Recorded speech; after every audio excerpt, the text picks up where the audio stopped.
London, 1872. I have entered into the service of a new gentleman. It would seem he is a gambling man.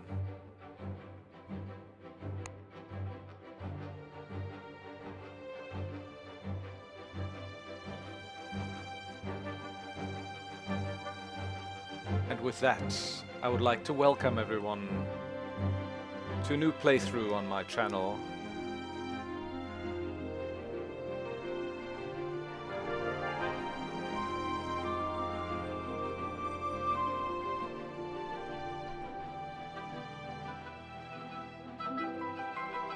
"80 Days."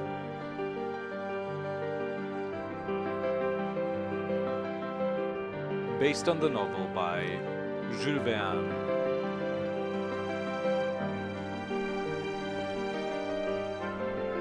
And we start in London.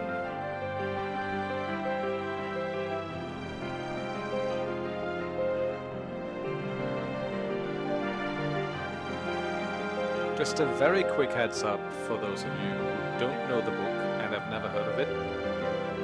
Jules Verne is a 19th century French science fiction author, known for stories such as this, 80 Days,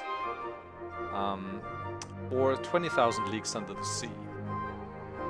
In this, we play Passepartout, the French butler to an English nobleman called Phileas Fogg, who has made a wager that he'll be able to circumnavigate the entire world in 80 days. The year, I think, is 1872. So there are a few new means of travel at our disposal, such as steam trains or steamships, some air travel as well.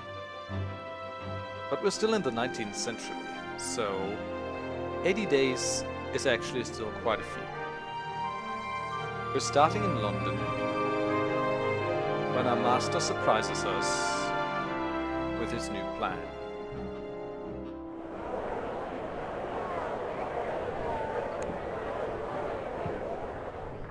And it is the evening, it seems.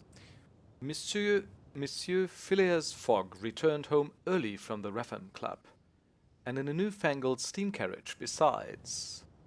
Steam carriage, eh? I helped him down. And the iron-lunged, steam-driven horses clattered away.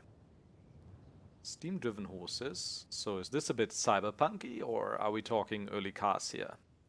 "Passepartout," said he, "we're going around the world."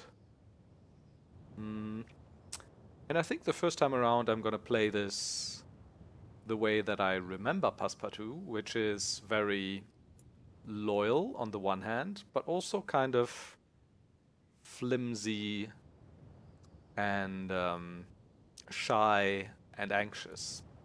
So we'll say either around the world, monsieur, or very good, monsieur. Very good, monsieur, I murmured dutifully, not believing a word of it. We shall circumnavigate the globe within 80 days. He was quite calm as he proposed this wild scheme. We leave for Paris on the 8:25, in an hour. But of course, I answered, still extremely suspicious. He nodded. Good. Pack an altimeter and my evening jacket. There is not a moment to waste. You, Passepartout, now have funds. Character is now dependable. So there seem to be character states. Dependable is cool. You, Passepartout, does that mean we could conceivably change characters? We do have £4,000. I think it was 20,000 in the book, if I remember correctly. It is day 1, 7 PM. It is a Tuesday. And this is either our or our master's health here. Right. So we only have one round. Quickly, Passepartout, collect our things and we will be off. So we do have a limited amount of time here. What do you say? The altimeter and the evening jacket. Oh, and then we only have space for so much more. So could either shipping routes for a wax cylinder, valuable in Vienna, Paris and Copenhagen, or playing cards. We're going to Paris, so that could be useful. let's do this then. Fogg's apartment. Also now the time advancing stopped. That's interesting. So it advances in real time, but then stops at certain points, I guess. There's just a moment to seize everything further that I thought might be useful for a long trip. Our completed Englishman's wardrobe should help us negotiate times of upper-class journeys. Why, certainly, master. Oh, so they're set items. So we do have the evening jacket, the wool shirts. You can always trust a man in a well-starched woolen shirt. And wool trousers. The cut is most dependable, the color most decidedly nondescript. This is a well-fitting, neatly tailored Folderol evening jacket, priceless. Wax cylinder, inscribed with marks describing a recording of a symphony. Air sickness is psychological. An altimeter can be most reassuring. Part of the air traveler set, 1 out of 2 owned. Alright. Okay then. I am on fine form, but we must make haste. Depart then. Amphitrite Express, embark. This probably means health effects or something, and this is the amount of luggage we can take, I guess. So just to make sure, we can't go anywhere else, right? Can't go to Cambridge or Snowdon, it seems. I mean, Snowdon is probably a likely spot for our arrival after we make our way across the Atlantic. But yeah, we'll go to Paris first. We'll embark. Departing now. Go! The guard's van has space for 1 suitcase, which will suffice. This promises to be a bearable route, 8 PM to Paris. So we'll take the coach first, I guess. Oh, this is a mechanical horse. That's pretty cool. So they changed the story slightly to make it more... slightly more cyberpunky. The mechanical horses raced past Piccadilly Circus and Pall Mall faster than a team of thoroughbreds. Even so, the whistle of the 825 was blowing as we pulled up to Charing Cross Station. We have no tickets, I exclaimed. We raced along the concourse and threw ourselves aboard. Can they throw us off the train for not getting tickets? I'm not sure. We raced along the concourse and threw ourselves aboard. As the second whistle shrieked its warning, we barely had time to take our seats before the guard rapped smartly on the compartment door. He held out a hand. Tickets, please. Pretended to have lost them. I mean, that's a lie. That would be very ungentlemanly, wouldn't it? So, alas, monsieur, we were in a great hurry, I explained, giving him a beseeching look. We did not have the time to buy tickets. You may purchase them from me, the guard was saying, though it is more expensive, I'm afraid. £85, please. I don't think arguing will help here. 85? That's quite a bit, though. For a train ride. In the 19th century. Well. Your funds have gone down somewhat. I handed over the £85 and smiled a thin smile. From one working man to another. The guard gave me our tickets and slid the compartment door shut behind him with a pneumatic hiss. Right. Seemed quite a handy man to have around, Passepartout. Should we converse? Yeah, sure, I guess. I'm at your service, Monsieur Fogg. Passepartout. Journey. But tell me, Monsieur, what is the purpose of our journey? I've made a hefty wager, and I do not intend to lose. This journey will be most expensive, Monsieur. Indeed, but we can earn a little from buying and selling our possessions as we travel. Very good. What else? Time's advancing. We're going. Can we do anything else? London smog gave way to rolling hills and the pastures of the Kentish countryside, still untouched by the hand of technological advancement. Monsieur Fogg read his paper whilst I repackaged our bags, thrown together in haste and confusion. As afternoon turned inexorably to evening, I discovered that my master was one of those gentlemen who broke their silence rarely, if at all. The guard rapped on our door. A few miles before Dover. We're about to submerge, he warned. Takes some people a bit funny, so watch out. So we are a bit anxious, I think. So either one or two. But it is safe, is it not? I asked, a trifle nervously. I've done this route 300 times and I haven't drowned, the guard replied carelessly. Every inch of the Amphitrite Express has been examined and stamped with the artificer's seal. This is the world's only Bathyscape locomotive. I could not help a shiver. As the fins above the Amphitrite's wheels extended with a hydraulic hiss, night fell and we plunged past the end of the track into the freezing water of the English Channel. The relationship with fog has strengthened slightly. I wonder why. Because we were... Can I do anything else while we're doing this? Okay, so I can zoom out. Why is it flashing? Oh, so it's 4 AM, so it seems like there's maybe an event going on or something. Right. The Amphitrite plowed through the water overnight and splashed up onto wider gauge French tracks at Calais as dawn broke. Wait, how's that work? If it's wider gauge, how can this train ride it? Is it like flexible? I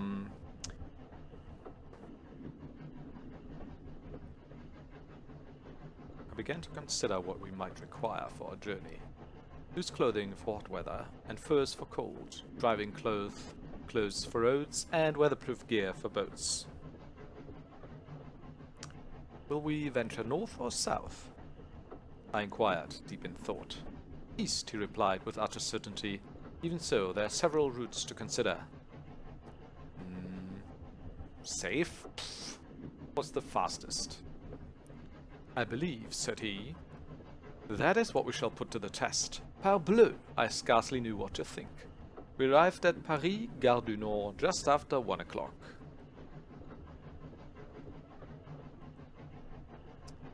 Automaton porters lifted our luggage and then our persons onto the platform with long, delicately filigreed iron arms.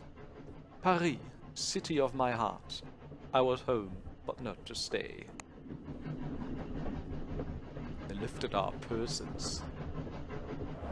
Very apt 19th century expression. Several of our possessions could be handsomely sold here. Okay, market maybe? How about wax cylinder for what? How much can I sell this? 470? Sure. Part of the valeting set, geometry equipment, valuable in Copenhagen, also in Budapest. Part of the gentleman traveler set, which is this one, Englishman's wardrobe. Worth 2,300 in Berlin. I mean, yeah. I mean, going to Berlin might be difficult then, but I think look at this. Okay, so what else is there in Paris? 2 PM. Let's explore. Let's discover some routes. Not to Berlin though. We had a few hours to spare. I asked Monsieur Fogg if I might enjoy my city before we had to leave. Indeed, and should you learn anything of note, be sure to relay it. I nodded and headed into town.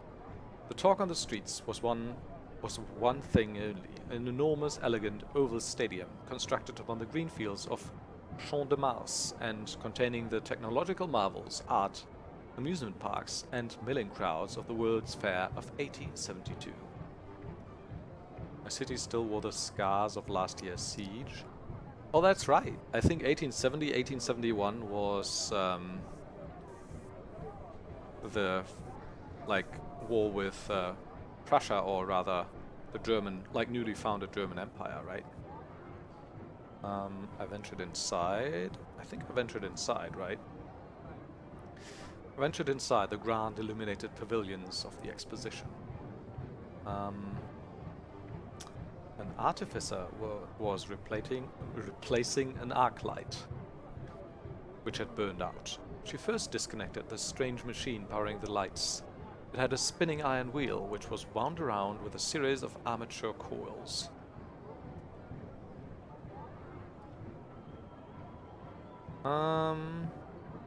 What's that device, artificer? I asked politely, my eyes straying to the copper lily pin which proclaimed her profession. It's a bleeding nuisance is what it is, the artificer grumbled, in a thick Yorkshire accent. And by the way, I don't think I'm gonna be doing accents in this game. I mean, some might turn out alright, but some, especially if we travel around the world farther, would probably just be racist, so I think I'll just stay in my own voice for the most of it. These Gram machines are finicky beasts.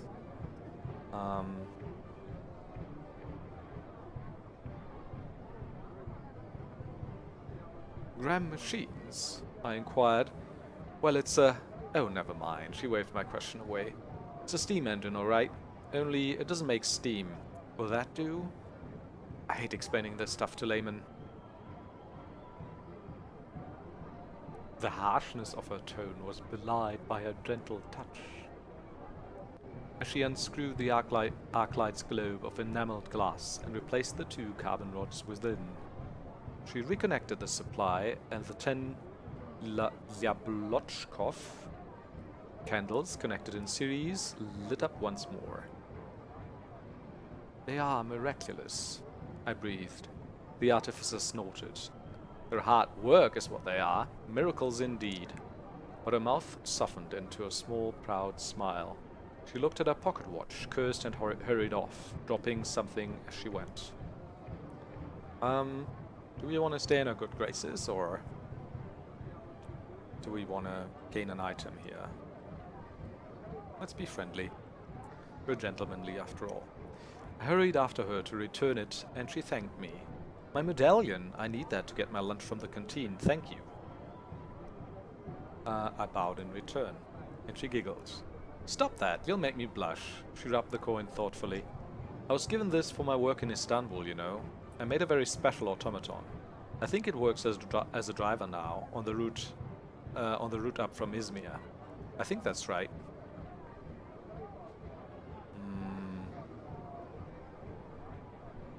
An automaton who can drive? Of course, is that so strange? I can only shrug. Who knows what is normal in this modern world? I looked about me once more. Avenues sprawled in every direction between the inviting illuminated pavilions of the expedition.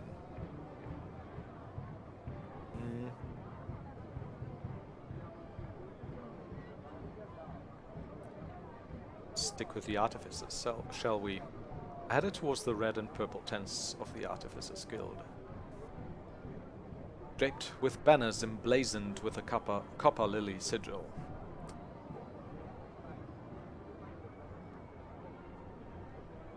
So this is, I guess, deciding what we want to look at. A steam-powered automaton orchestra played gleaming brass instruments, while a mechanical sommelier popped the cork from a champagne bottle and poured out bubbling over glasses for passing tourists. Ode of the Artificers.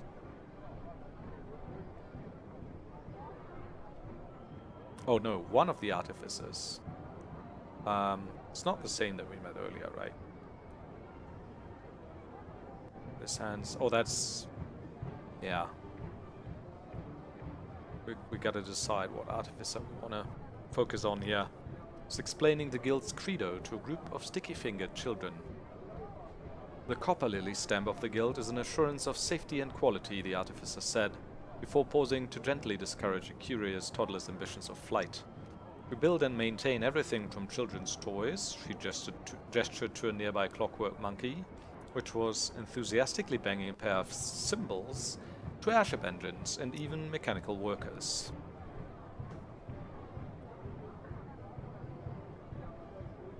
I leaned closer and remained silent, eager to hear more of this wondrous mechanized future. An automaton worker will never tire or feel hunger or thirst, can function happily under the hot glare of the sun, and will not get phossy jaw or cotton lung if it works in a factory. But can it feel loyalty or satisfaction in a good day's work? I asked. The artificer released the child squirming in her arms and gave me a lopsided grin. Perhaps one day we will build our automata to feel those emotions. There are many in the guild interested in such things. She raised her voice a little to address the small crowd that had gathered to eavesdrop on our exchange. The Artificers Guild operates across the borders of nation, caste, and creed. Or caste? Caste, I think. In which countries? I called. All of them, she replied, pleased at the question. We've outposts in Bombay, Siberia, Bucharest, in every corner of the earth. She turned back to the children. When we become artificers, we give up our personal loyalties and swear to use our skills only for peaceful aims. The artificer continued, the cleverest engineers and inventors all working together to shape a better future for all of the world. I clapped. I clapped with the rest of the crowd, carried along by her strident tones and enthusiasm. The artificer caught my sleeve as the crowd dispersed. How was my speech? I rehearsed it all night. Was it too much? Again, is this the same artificer that we spoke to earlier? It was very stirring, I assured her, and she gave me a bright, grateful grin as I returned to the central square, stopping here and there to gaze at the wonders of the exposition. Crowds of tourists jostled and heaved past, their eyes wide with wonder. So we have the Avenue of Nations, or the airship hangar. And all this doesn't advance the time. This is all included in the 4 hours we got earlier, I guess, right?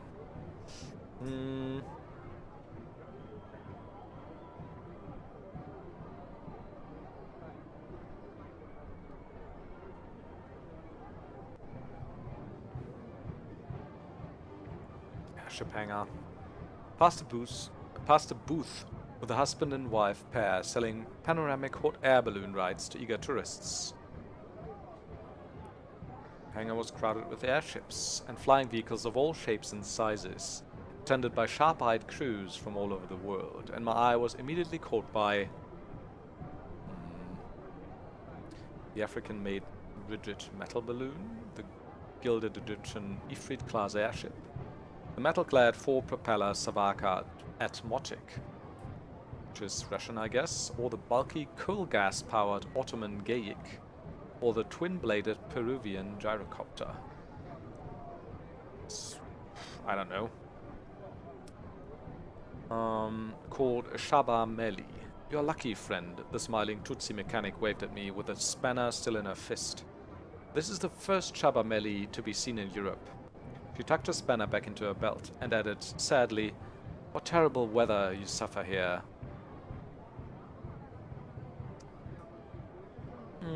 Should we talk about the weather or the airships? I did not know Africans made their own airships, I exclaimed in admiration. She looked a little irritated. The Nyamvezi have been building Shaba Meli for 20 years, if not more. I raised my eyebrows. How fast does the Shaba Meli go? I asked. Faster than a Geyik, but a bit slower than the new Persian Bayandors, she replied promptly. You can take Shaba Meli from Khartoum all the way south to the Cape. It's an interesting tidbit maybe, but just going south seems to defeat our purpose a little bit. Perhaps one day soon Monsieur Fogg and I would find ourselves flying in such a craft. I returned to the exposition center, my thoughts turning with clouds and engine rotors. My feet were tiring, and the hour was growing late. I returned to Monsieur Fogg, who was eating a meal of plain-boiled beef à l'anglaise. Did you enjoy the exposition? My master inquired diffidently. As though I had been out visiting an aged great-aunt? Is that, like, sarcasm?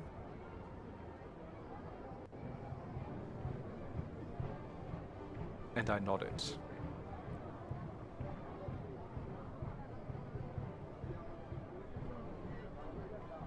I mean, I was very interested in that now, but I think earlier I said that I'm gonna play him a bit anxiously, right? As a bit anxious.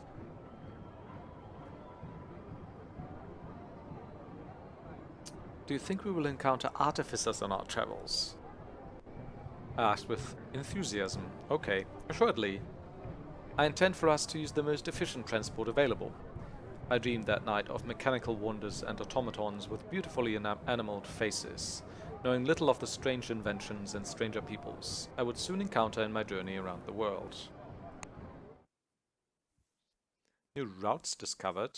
Why did we discover Izmir to... I mean, Khartoum to Cape Town makes sense. Oh, didn't it say to Cape Town? Also, I should probably go to a hotel pretty soon, right? Otherwise, we'll like sleep on the street. We took a hotel for the night. We'll be comfortable here, Monsieur Fogg remarked, but traveling overnight will often be more efficient. Where possible. You cannot travel where it is not possible, certainly, he replied. Still, the surrounds of the Hotel Ritz were most enjoyable. Click the clock to skip an hour if you're waiting for the market or bank to open. No, I think we're fine. Depart. So we could go to Amsterdam. Can we go back to London? No. So I kind of want to go to Berlin, which means arrives today, arrives tomorrow. Departs tomorrow at 6 p.m. Arrives today. Departs before 5 p.m. Okay. Oh, I could have been so much faster with all this. How about Nice? Arrives Saturday. Or departs and I can negotiate this, okay. Arrives today. And then I could go on to Berlin from here. I mean, if I want to go Khartoum to... yeah, that's a weird route. I don't know. I think I'd rather do the traditional Orient Express style. Go to Istanbul first, something like that. Well, that would mean Vienna is a lot better, of course. Negotiate. Oh, the Englishman's wardrobe should yield results. No charge. At 6 p.m. Ticket will require further 250. Or do I just want to go to Munich if I want to go to Berlin first?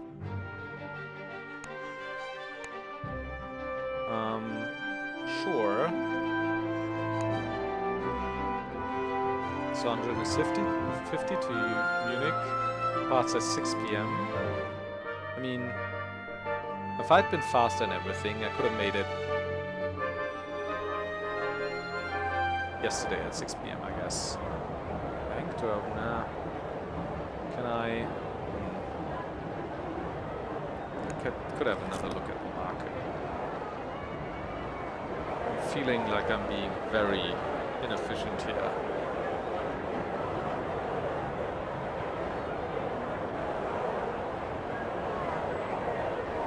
Sell this for 540. Oh crap. That's a lot.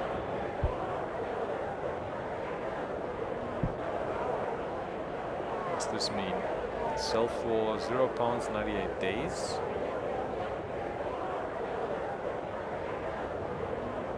Magnificent bottle of Chateau d'Yquem.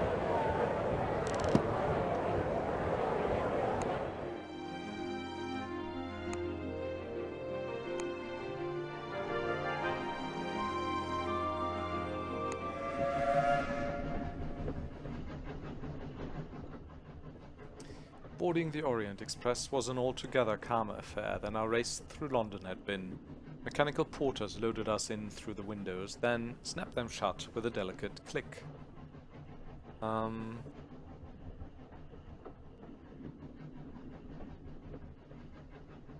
train was very beautiful, a jewel of both European design and European diplomacy. The Compagnie Internationale des Wagons-Lits having persuaded several envious empires to be linked together by the train line.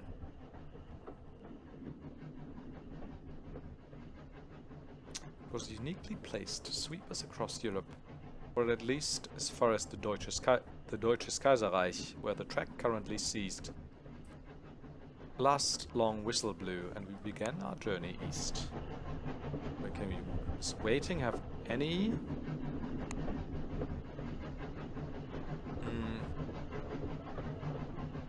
Does waiting have any point? Can I help you at all, monsieur? I'm the guard on this train. Munich. Pray tell me about Munich. That is beyond my remit, monsieur. Oh, we could query about certain routes. About... Oh, Munich, Berlin isn't possible? Because that'd be going, like, backwards too much, or what? Belgrade, Venice...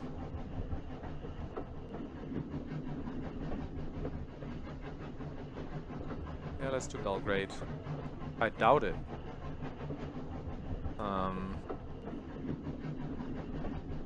Oh God, I think I messed this up. Munich, Venice? Vienna? Indeed, one can travel in a private car from Munich to Vienna, but the journey is a tiring one. My master wished to be undisturbed, so as we left Paris, I left him and went to explore the train. There was a delightful dining car and an observation deck formed by the replacement of an entire compartment with an open glass cube.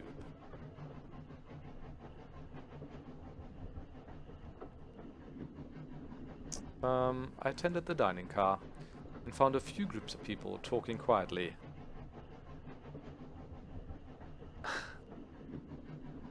Said with a young composer. Heading to Vienna for a concert by the great steam orchestra there, but he spoke of little but melody, harmony, and the progression of chords. I had an interest in music, but not an understanding, and so most of his words were lost on me. More interesting, however, were his remarks upon the political situation there. My uncle warned me not to play an instrument myself while within the city walls. It is apparently forbidden.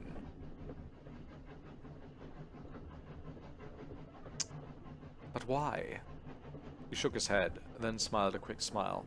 Perhaps they're tired of foreign musicians showing up their own great composers. He left a short while later, following a pair of chattering Parisian ladies to the observation deck to watch the stars come out. I returned to Monsieur Fogg, who, to my surprise, looked up from his paper at me. What did you learn? He inquired. I told him of the dining car. He looked smartly aside, clearly unimpressed. We arrived at Munich a few hours later. Relations with Fogg have deteriorated, so that's possible. Okay. Probably because we made a bad choice there, spoke to the composer. Well then. Arriving in Munich.